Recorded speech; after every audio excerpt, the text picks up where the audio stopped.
kumshukuru Mwenyezi Mungu mwingi wa rehema ambaye anatujalia afya na uimara, na pia anaendelea kubariki mipango yetu ambayo tumeipanga, hususan mipango yetu kurejea ligi ya soka Tanzania bara. Pia tunawashukuru mashabiki ambao walijitokeza kwa mchezo wetu dhidi ya timu ya Mtibwa ikiwa mchezo wa FA.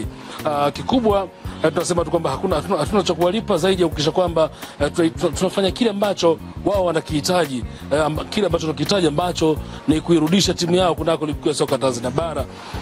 Siku ya Jumatatu tarehe 17 tutakuwa na mchezo dhidi ya Kiluvya, na waalika mashabiki waje kwa wingi uwanjani kuja kuishangilia timu yao pendwa na kuweza kuisupport ile mikakati ambayo tunaifanya kwa pamoja kuhakikisha kwamba timu yetu inarejea ligi ya soka Tanzania bara. Tunacheza na Kiluvya timu nzuri, tunawaheshimu mechi yao ufunda wachezaji kwa jumla, lakini heshima yetu hii pia haitunyimi fursa ama nafasi ya sisi kuzipata pointi 3 muhimu kwenye mchezo huo. Na kama unavyoiona resi ya championship ilivyo, ina interview ya pointi ndogo tu ama chache, kwa hiyo unapodelay basi unakuwa unamtengenezea mazingira mazuri mpinzani wako ambaye anatafuta nafasi kama wewe. Kwa hiyo kwa mantikio basi tumejipanga vilivyo kuhakikisha kwamba mchezo huo tunashinda na kupata pointi 3 muhimu.